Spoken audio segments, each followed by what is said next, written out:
Bom dia, queridos irmãos. Estamos iniciando mais uma escola bíblica virtual. Estamos estudando o Evangelho de João com o seguinte tema: creia e viva eternamente.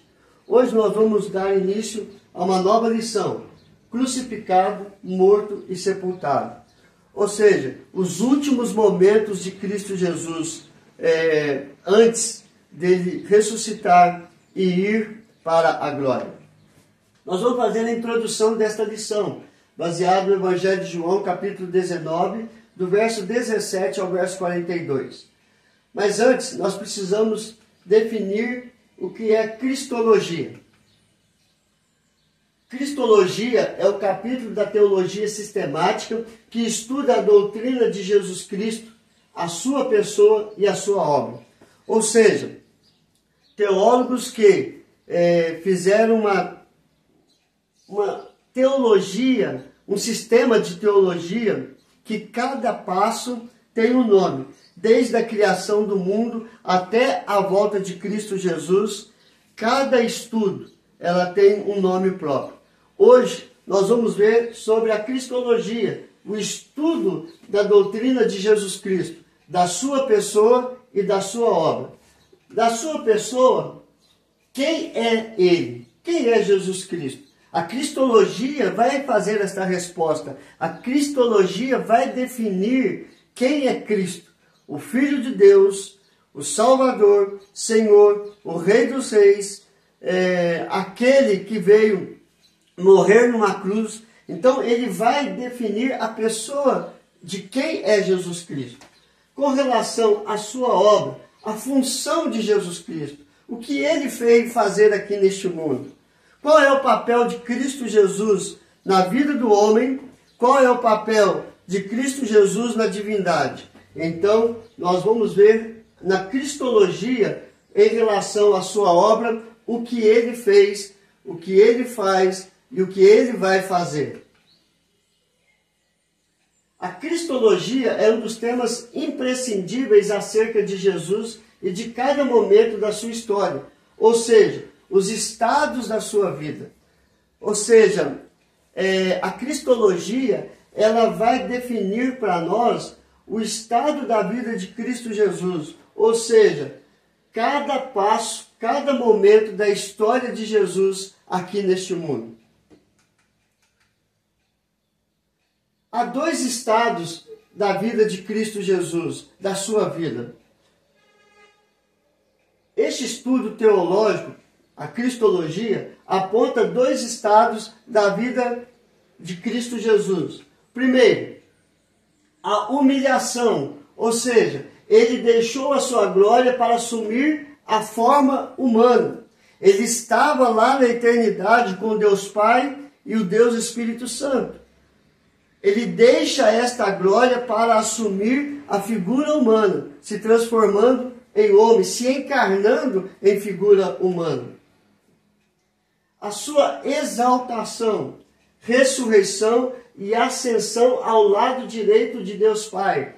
Logo após a sua morte e seu sepultamento, passou-se 3 dias e ele ressuscitou. Da ressurreição até ele ser assunto ao céu, trata-se da sua exaltação. Hoje ele está exaltado. E esses dois temas, nós vamos estudar um pouco mais sobre isso. A humilhação consiste em Cristo ter se humilhado, assumindo a forma humana e se submetido às exigências e às maldições da lei. A lei exigia que alguém pagasse o preço do pecado. Esta era a exigência da lei. Mas a exigência também trazia maldição. Maldito aquele que morreria na cruz, aquele que morreria pelos pecados do homem. Então Cristo, ele veio para se submeter às exigências da lei e às maldições da lei. Em Gálatas capítulo 3, verso 13, diz: Cristo nos resgatou da maldição da lei, fazendo-se ele próprio maldição em nosso lugar, porque está escrito: maldito todo aquele que for pendurado em madeiro. Então você vê que ele satisfez a maldição da lei. Em Filipenses capítulo 2, versos 6 a 8, pois ele, Cristo Jesus, subsistindo em forma de Deus, ou seja, existindo antes na mesma essência do Deus Pai, não julgou como usurpação, ou seja, roubar a divindade de Deus e ser igual a Deus. Antes, a si mesmo se esvaziou da glória de Deus, assumindo a forma de servo. A palavra servo, doulos, significa escravo, tornando-se em semelhança de homens, ou seja, ele se encarnou em forma de homem e reconhecido em figura humana. A si mesmo se humilhou, tornando-se obediente até a morte e morte de cruz. Duas humilhações, tornando-se homem e morrendo como maldição naquela cruz. Isso envolveu a sua encarnação, nascimento, os seus sofrimentos, a sua morte e o seu sepultamento.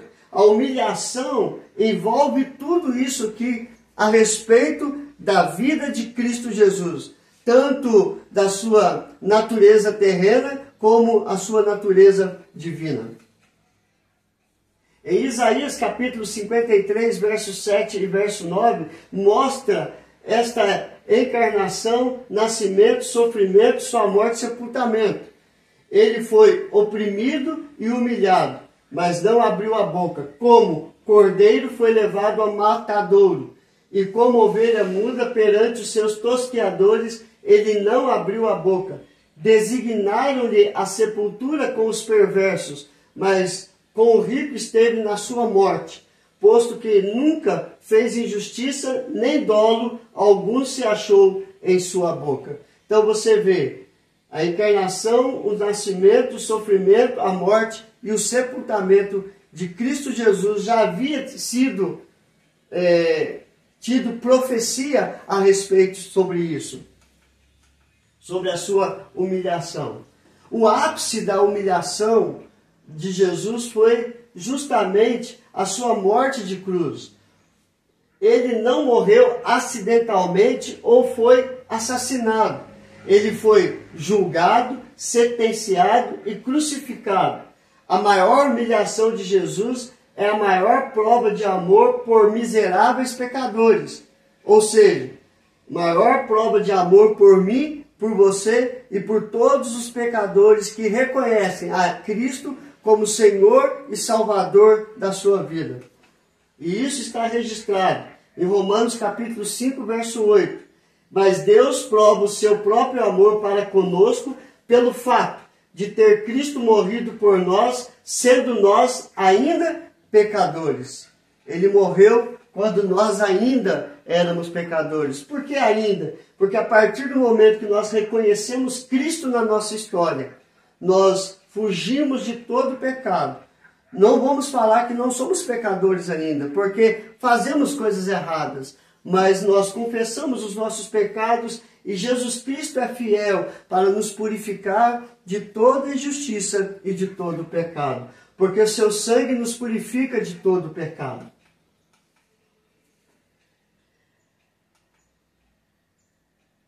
Exaltação é quando Jesus saiu debaixo da lei após concluir a obra da salvação.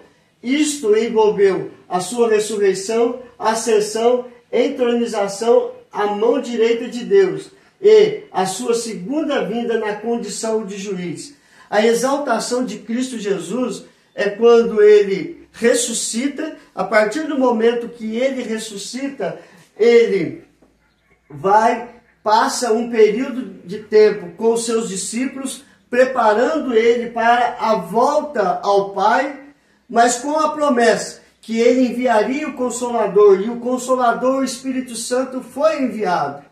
E assim ele foi assentar à direita de Deus Pai, e ele voltará para buscar a sua igreja na condição de juiz. Por que na condição de juiz?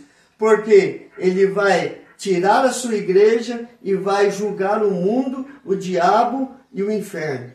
E assim, ele se propõe como juiz. Em Colossenses capítulo 1, verso 18, ele é antes de todas as coisas, nele tudo subsiste. Ele é a cabeça do corpo da igreja.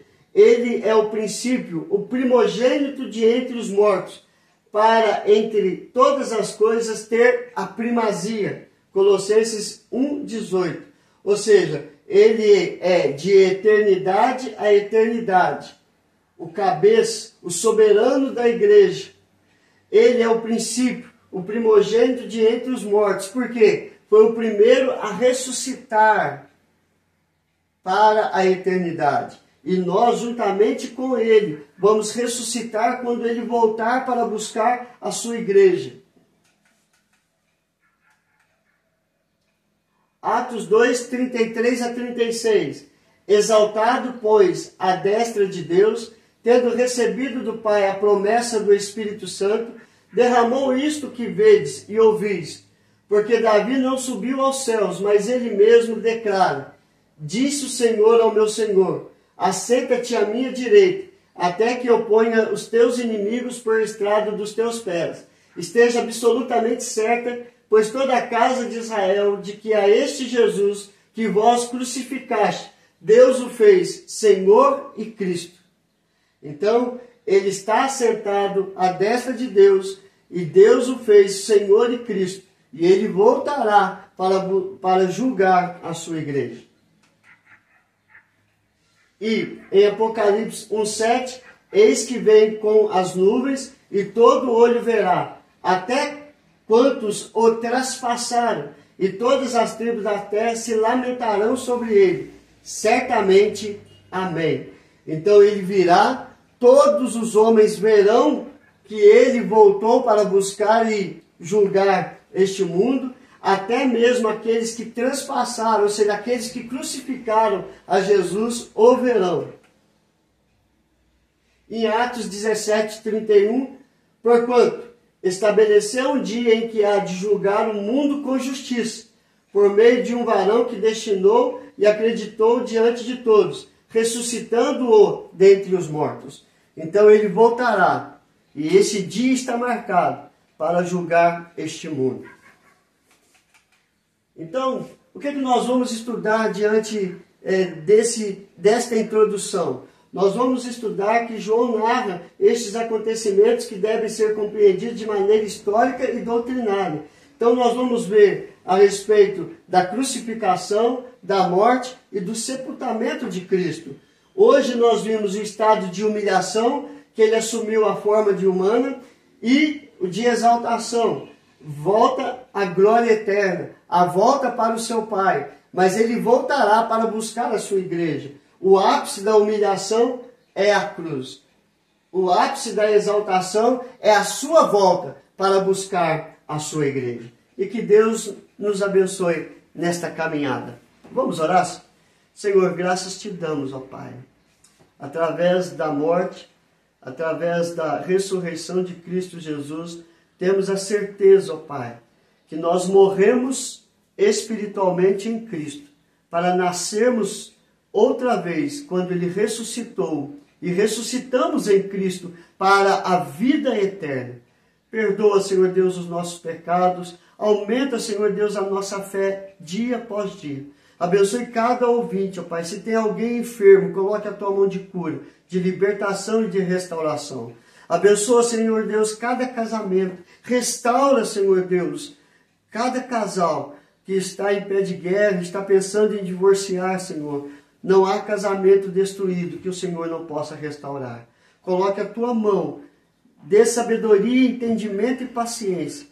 Renova, Senhor Deus, o amor e restaura, Senhor Deus, a vida conjugal. É a nossa oração em nome do teu Filho amado Jesus. Amém e amém.